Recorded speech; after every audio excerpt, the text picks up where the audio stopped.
Okay, we're going to look at assisted walking. Assisted walking, or I call this the controlled fall walk. So we're going to come into standing, all right, Alice? Okay, so when you're ready, just push yourself up and stand. Okay, here she is, and I'm coming into position. So we just walk towards the camera a little bit at an angle. That's it. Stop, thank you. So my positioning is that I am slightly tucked in behind.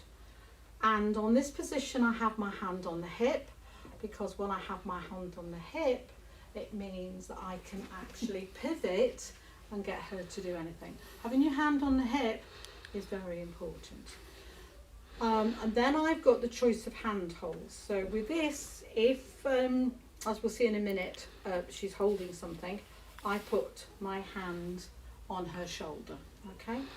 And so we walk a couple of paces forward. You ready to walk? Okay, so when you're ready. Very close to this person, and I'm here because they're vulnerable. And you may know, if we turn around slightly, and we walk back away from the camera, we'll just walk over to that bed over there. Now, because I am close, I am compromised, so I'm not walking normally. I do what I call the bridesmaid step. All right, thank you. And just round again. So I'm here that if your person becomes a little bit wibbly wobbly, I'm here to save them. Assisted walking, the controlled fall walk with one. Thank you.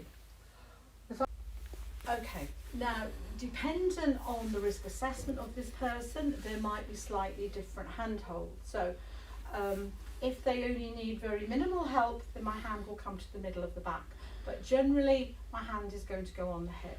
So the alternative handholds I have, and I'm always stood slightly behind her, is I could hold her hand. I offer my hand, I keep my thumb in. So I'm not a walking stick, but it's just a general handhold. So if she grips me very tightly please Alice, thank you, I can actually, but that is nice and supportive. I am thinking of protecting my thumb, thank you. If she has got a flaccid limb, or maybe somebody who is reaching out to door handles, but I am protecting this arm, then what I can do is I generally, what we call managing the elbow. So her elbow is in close to her body, and all I'm doing is keeping my hand in its flat palmar approach, and I'm supporting her like this. Thank you. Is that okay? Yeah, good. Okay. If the risk assessment has said that this person needs, it's a two-person walk, then we be on either side. We don't have to be behind. We're actually at the side now, because we can actually manage a fall in a slightly different way.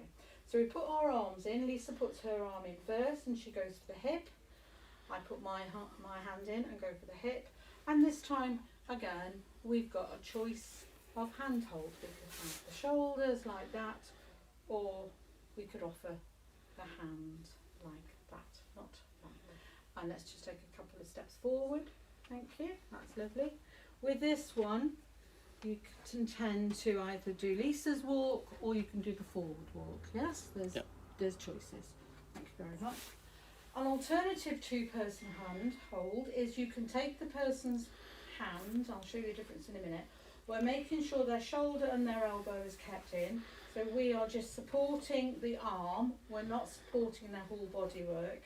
But if they have got any neuro problems, then I've been asked to show this handhold, which is keeping the arm in neutral. So if Alice had got her arms like that, and it just comes up into neutral, then she hasn't got as much rotation.